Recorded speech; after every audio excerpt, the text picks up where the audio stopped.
I stopped listening to my own thoughts the day the narcissist's silence grew louder than my screams. It wasn't just silence. It was psychological abuse, cold manipulation, punishment disguised as peace. It didn't start with screams. That would be too obvious. It began with pauses, calculated silences, cruelly positioned whenever I said something the narcissist didn't want to hear. A sip of coffee in place of an answer. A glance at the phone instead of a glance at me. It was the famous silent treatment, the silent treatment that became a real emotional abuse. And little by little, I got rid of it, not because of what he said, but because of what he chose not to say. We lived together, slept in the same bed, shared meals, but the narcissist used silence as a refined form of punishment, a punishment that no one saw, only I felt.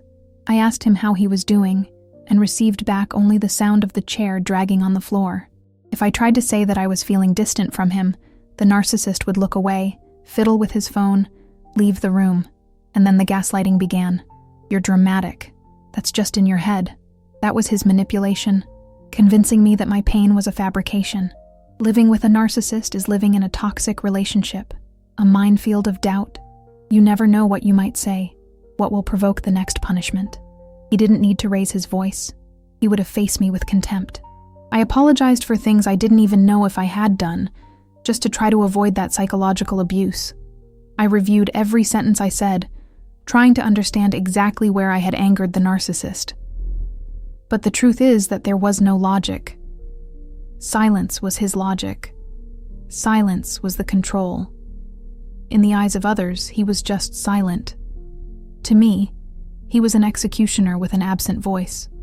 The narcissist liked the game of reversing roles, making me feel guilty for wanting connection, calling me exaggerated when I begged for a conversation.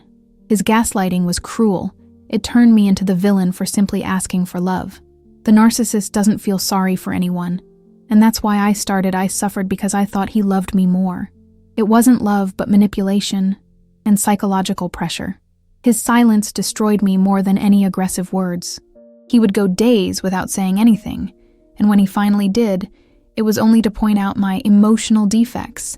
According to the narcissist, I was clingy, needy, insecure, but he never talked about what he felt, because feeling for a narcissist is weakness. And showing humanity doesn't match the mask of perfection he wore every day. There was a night that never left my skin. I was weak, emotionally exhausted. She said with all the words, "I feel alone, even with you here." The narcissist didn't even react. He got up, went to his room and closed the door. Is that it? Not a glance, not a word. It was the cruelest form of emotional abuse. Silence turned into a knife. To live with a narcissist is to live in eternal penance. Love becomes a prize, and silence tortures. You start walking on eggshells inside your own house. Any attempt at affection can become a reason for punishment. And the worst thing is that no one sees it. On the outside, he was quiet. On the inside, he was the very definition of psychological abuse, manipulation, and control. This is the poison of narcissistic gaslighting. It convinces you that your pain is a fabrication, that it is your fault. And when you believe, you surrender to his silence as if you deserve every second. The narcissist doesn't need to yell. He destroys you in silence. This silence is the weapon. It is the trauma. It is the invisible prison that makes you doubt your own voice. At a lunch with friends, I made a joke that he didn't like. I realized it right away. The fork stopped in midair, and he didn't look at me anymore. He was silent for the rest of the day. Other people laughed, ate, talked, and I died inside, being punished for an invisible mistake. This was another example of silent treatment, the narcissist's favorite punishment, a calculated contempt that no one around understood, but that destroyed me in silence.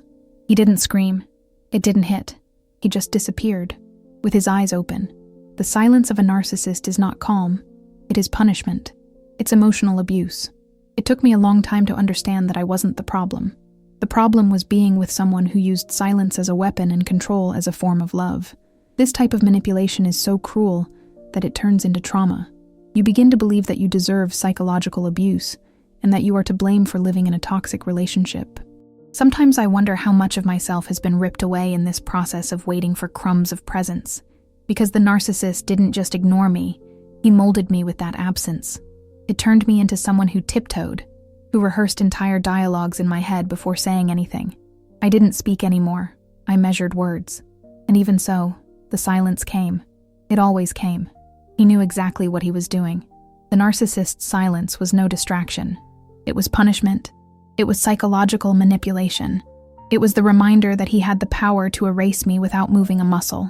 And when I finally gave in, when I ran after him trying to fix things, he would talk again, in an indulgent, calm, almost generous tone, as if he were doing me a favor, as if it were his kindness to notice me again. This is the cycle of narcissistic abuse: torture, silence, manipulation, and then the false truce. That's why so many people don't understand the emotional abuse committed by narcissists. Because it doesn't hit. He doesn't scream. He doesn't call you crazy. He just makes you feel that way. Day after day, he plants doubt, guilt, fear of abandonment, and it reaps control. Total control. There was a moment when I stopped in front of the mirror and didn't recognize myself. My eyes were always tired, my voice low, my body tense, and yet I thought it was my fault. The narcissist had convinced me that I was hard to love, that anyone else would have left me long ago. That's gaslighting, manipulating your perception until you believe it's you. And then comes the cycle. The narcissist disappears emotionally, tortures me with contempt, then comes back smiling, offering a good night, a caress, I missed you. And at that time, I breathed relief, because when a narcissist breaks you, you start calling any truce from the war he himself created love. I lost friendships. I lost my joy. I lost my intuition. I became a silent version of myself, and no one saw it, because the narcissist is an expert at maintaining his image. Outside, he was the polite partner, the quiet boyfriend, the man who never raised his voice. And me? The woman is too sensitive, dramatizing everything. How lucky I am, they said, to have someone so calm. If only they knew that his silence left me screaming inside. When the narcissist is silent, it is to force you to speak guiltily. His silence was not absent. It was dominance. It was psychological abuse. Today, when I hear the word narcissist, I still feel a shiver. Not for him, but for the version of me that survived trying to decipher him. I remember the nights I would stand in the hallway, waiting for him to leave the room, just to know if he still saw me. But he never saw me. He only saw the reflection of his own greatness. And I was just the cracked mirror of a toxic relationship. It took me a while to understand that the narcissist's silence was not a lack of response. It was an answer. It was control. It was punishment. He said he just wanted to be quiet, that he needed space, that I was too intense. But the truth is that that space was an invisible punishment, a psychological abuse disguised as calm. When he was silent, I didn't know if I was being tested or punished. I was silent too, out of fear. Fear of getting worse. Fear of being rejected. Fear of being abandoned. Every minute without a word from him turned into a labyrinth inside my mind. This is the power of silent treatment, to make the victim revolve around a void until they doubt themselves. During these periods, the narcissist became a stranger inside his own home. He ate without looking at me, left without warning, passed me as if I were part of the furniture. And yet, if I asked, "Is everything okay?" he would answer coldly, "Of course, you're the one who's weird." This is classic gaslighting, inverting the pain, turning emotional abuse into made-up drama, and convincing myself that I was to blame. The cruelest thing is that, after the silence, he would return as if nothing had happened. Sometimes with a coffee, sometimes with a kiss on the shoulder, sometimes with a, "I slept badly these days." And then I smiled, relieved. Because when you live in a toxic relationship, even the smallest feels like a gift. This is how the narcissist trains the victim. He takes it all away, then gives it back a crumb, and you learn to be grateful. People don't understand what it means to live like this. They think that narcissistic abuse is made up of fights and yelling, but it often comes like this, in silence, in contempt, in calculated absence. This is psychological abuse, refined manipulation, control.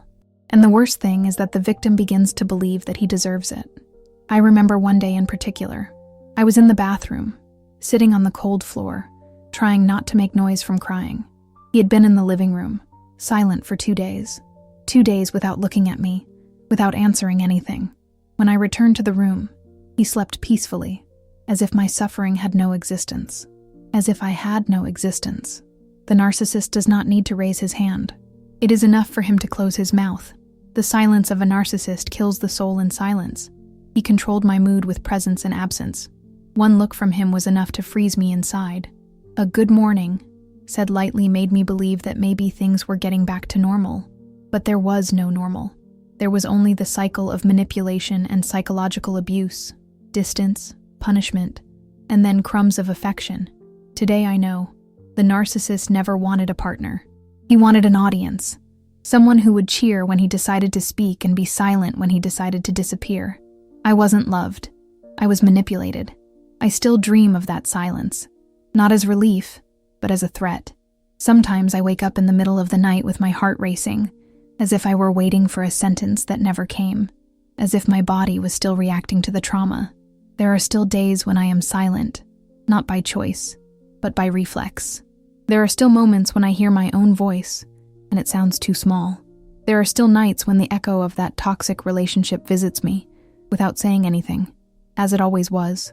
At first, I thought he was just introspective, reserved, the kind who prefers silence. I justified everything. I told myself that it was the work, the stress, the phase. But over time, I understood. The narcissist's silence was not withdrawal, it was manipulation. He coolly chose the moments when he would be silent, and the moments when he would pay attention to me, and that attention never came without a price. He was selectively mute. He didn't talk to me, but he was all smiles with the others. At work, he was charismatic. With friends, funny. With his family, attentive. And with me, absent. Always absent. And when I mentioned this difference, he accused me of being insecure, jealous, selfish. This is the cruelest psychological abuse, making you feel guilty for asking for the minimum, convincing you that wanting affection is exaggerated. How many times have I sat on the floor of the hallway, staring at the closed door, hoping he would come back? Not to say that he loved me. I didn't even expect that. I just wanted him to see me, that he would say something. But the narcissist knew exactly the weight that silent treatment had on me. He knew that his emptiness shattered me more than any scream. He made me apologize for things I didn't even understand. He made me thank him when he spoke again. This is the cycle of emotional abuse, the trauma of being ignored and the relief of being noticed. There was a day when he spent 4 whole days without talking to me. 4. He slept next to me, ate at the same table but without saying a word. Not a glance. Not even a "excuse me." I no longer knew if I breathed too loudly, if I should leave the house, if I should beg or shut up. And on the 5th day, he called me dramatic for asking if everything was okay. This is the most perverse gaslighting, making the victim guilty for reacting to the abuse. A narcissist's silence is not the absence of words. It is the presence of punishment. He didn't need to tell me I didn't matter. He just needed to say nothing. After so long being ignored, I started to ignore myself too. I stopped crying. I stopped reacting. I stopped dreaming. Living with a narcissist is this. You become silenced together with him. You cease to exist so as not to be punished. You learn to erase yourself before he erases you. And when I finally left, when I managed to walk away, the silence changed form. Now it was mine. Now it was the echo of the trauma. Now it was the noise of a mind that still waits to hear an answer that never came. Sometimes, I find myself remembering the small daily violence, like when I was sick and he didn't say a word, like when I cried in the bathroom and he turned up the TV, like when I tried to talk and he put on his headphones. This was not withdrawal. It was psychological abuse. It was manipulation. It was the silent tactic of a toxic relationship. The narcissist does not want a partner. He wants a mirror. If you don't reflect what he wants to see, he turns his face away, and the silence returns. Loneliness next to a narcissist tastes different. It's a muffled loneliness, as if you're trapped inside yourself, screaming for help that never comes. And when you finally start to break down, when the crying comes, when you fall, it comes out, calm, kind, with a "what's up now," said with boredom. And you, out of need, grab it as if it were love. This is the dance of emotional abuse. Silence, guilt, pleading, crumbs, silence again. Today, I am far from him, but inside me there is still a part that waits for sound. A sound that tells me, you're seen, you matter. But that sound has to come from me now, and that's the hardest thing. Because the narcissist's silence was not only his, he lodged himself in me. I got used to talking to myself in a low voice. It was the only way to fill the void that the narcissist left. At first I believed that it was just a phase, that he was tired, that I was demanding too much. But over time I understood. That was not withdrawal, it was manipulation. It was calculated psychological abuse, a silence chosen as a form of control. He knew exactly the weight of each pause, of each absence. The narcissist didn't need to raise his voice. His silent treatment was already a sentence. He was selectively mute. With others, he was charismatic, attentive, funny. With me, just silence. A silence that turned me into a victim, that made me feel that I was the problem within that toxic relationship. How many times have I sat on the floor of the hallway staring at the closed door, hoping he would come back? Not to say that he loved me. I didn't expect that anymore. I just wanted to be seen. I just wanted a word. But the narcissist knew. His absence tore me apart more than any insult. This is the trauma of living with a narcissist. You start to be grateful for the crumbs. He disappears for days, tortures me with silence, then comes back calm, offering a kiss or a coffee, as if it were kindness. And I, in desperation, called it love. This is emotional manipulation. This is emotional abuse. That's gaslighting. There was a day when he spent 4 whole days without talking to me. 4. He slept next to me, ate at the same table but without saying a word. Not a glance. Not even a "excuse me."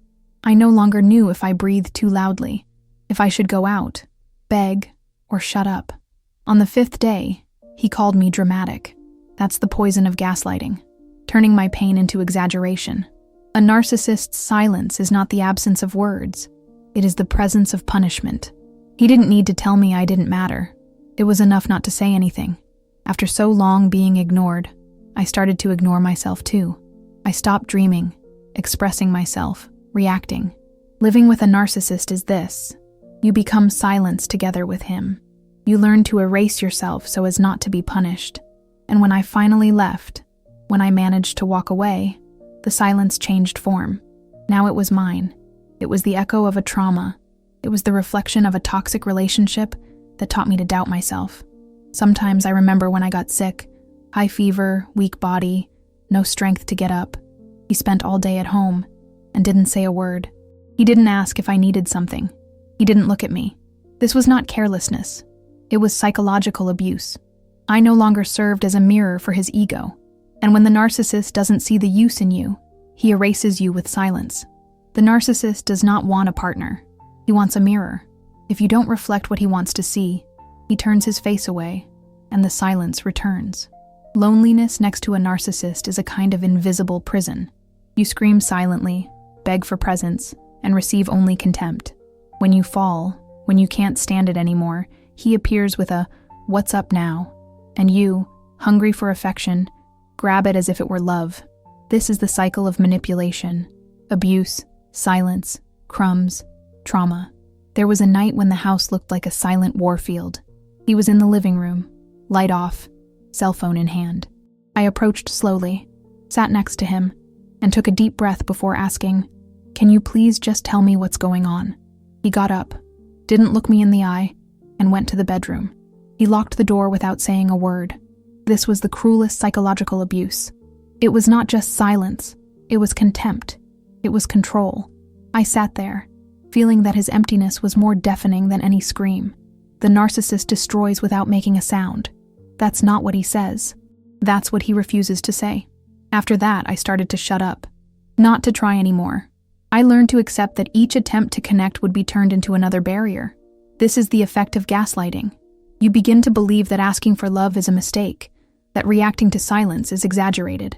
The narcissist makes you apply the silent treatment to yourself. You shut up so you won't be abandoned. You diminish yourself to keep the little you have. And the little becomes everything, until you forget who you were before you got lost in this toxic relationship. Even today, I am relearning to listen to my own voice. Still strange, the sound of my laughter.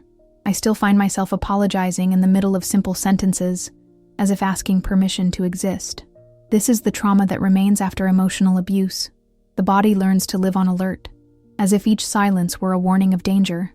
There was a birthday that marked forever. I woke up early, prepared the table with a simple cake, put everything beautiful, waiting for the slightest gesture. He woke up, passed by the living room, drank his coffee in silence and left. No look, no word, no congratulations. It wasn't forgetfulness. It was choice. The narcissist does not forget. He despises on purpose. It broke my heart in a different way, because it showed me that he knew exactly how to hurt me. The narcissist does not kill with screams. He kills with silence. After being ignored so much, I started to ignore myself. I learned, with pain, that the narcissist didn't want love. He wanted control. He wanted to see how far I could stand, how far I would accept being treated as nothing.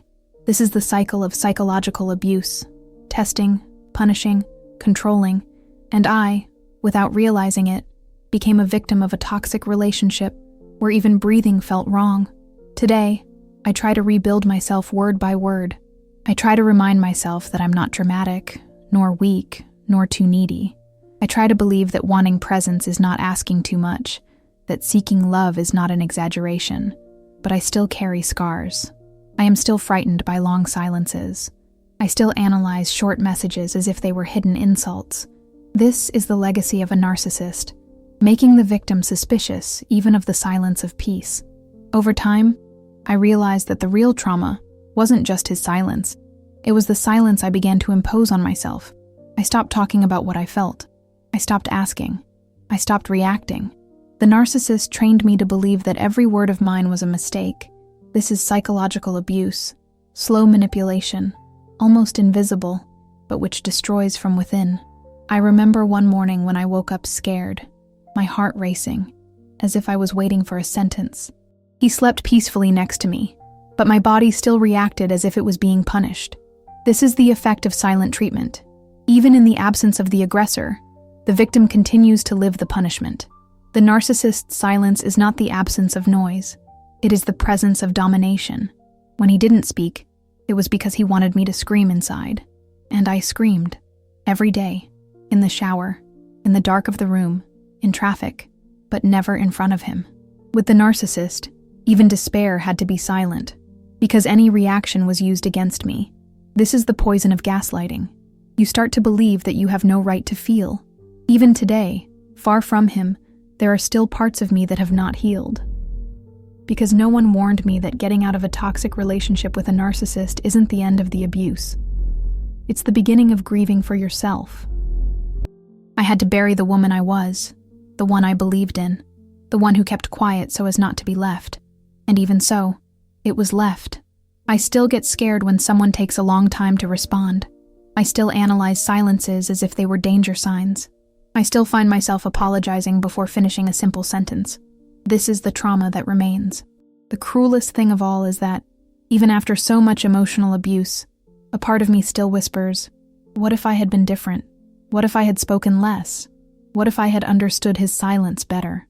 This is the narcissist's ultimate poison: doubt. He doesn't have to call you crazy. He makes you believe it on your own. There was a morning when I made coffee and waited for a minimal gesture.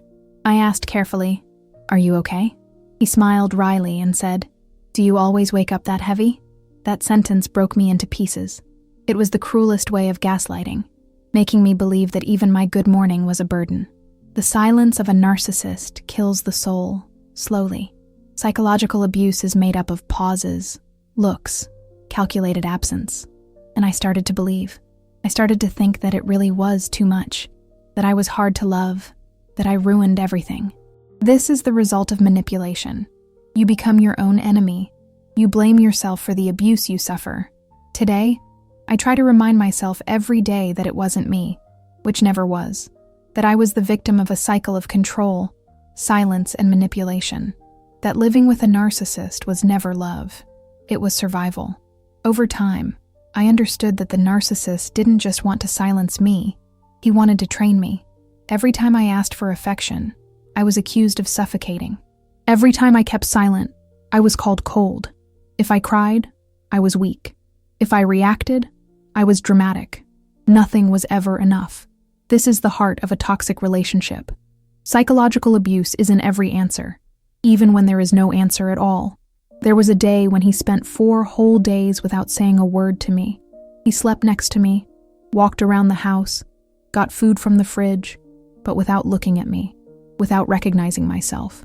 On the 5th day, when I asked if everything was okay, he sighed contemptuously and said, "You never stop complaining."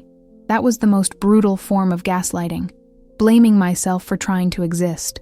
The silence of a narcissist is not calm, it's punishment.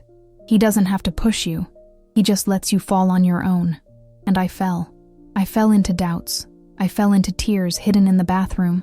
I fell into apologies for mistakes that I didn't even know existed. This is manipulation, turning the victim into the culprit, the emotional abuse into invented drama. There was a birthday that I have never forgotten. I prepared everything carefully. Table set, simple cake, candles stored waiting for the moment. He woke up, went straight by, drank his coffee in silence and left. No look, no word, no congratulations. It was not forgetting. It was a choice. This is narcissistic control, using silence as a weapon, absence as punishment. The narcissist does not forget.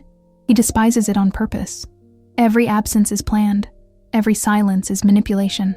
That day, I looked at the intact cake and thought, maybe he just doesn't know how to show love. And that was the most painful thing, still defending him. Still justifying emotional abuse. Still trying to see care where there was only contempt. This is the trauma. Believing that crumbs are proof of love. Even after leaving, the echo continued. Even today, when someone takes a long time to answer a message, my chest tightens. When I get a "I need a break," my body trembles. The narcissist's silence left a permanent alarm inside me, an alert system that never turns off. And there are still days when I wonder, will I ever trust silence again? Will I ever feel peace in a pause, instead of a threat? There was a time, at the end, when the narcissist didn't even bother to disguise it. He would go days without saying a word, even when I was sick, even when I begged for help. The silent treatment was the cruelest way to show me that I didn't matter. And then, when he finally broke his silence, he would come with cynicism. "You exaggerate everything. I just kept quiet." This is the essence of gaslighting, transforming psychological abuse into neutrality, as if the victim were always to blame. The silence of a narcissist is the cruelest way to erase someone without moving from the place. He doesn't scream, he pauses, and every pause is a punishment. I thought that to be strong was to endure, that not crying, not complaining, not begging was resistance, but in fact, it was anesthesia. I was killing myself slowly, accepting crumbs, convincing myself that to love was to endure. This is the cycle of every toxic relationship.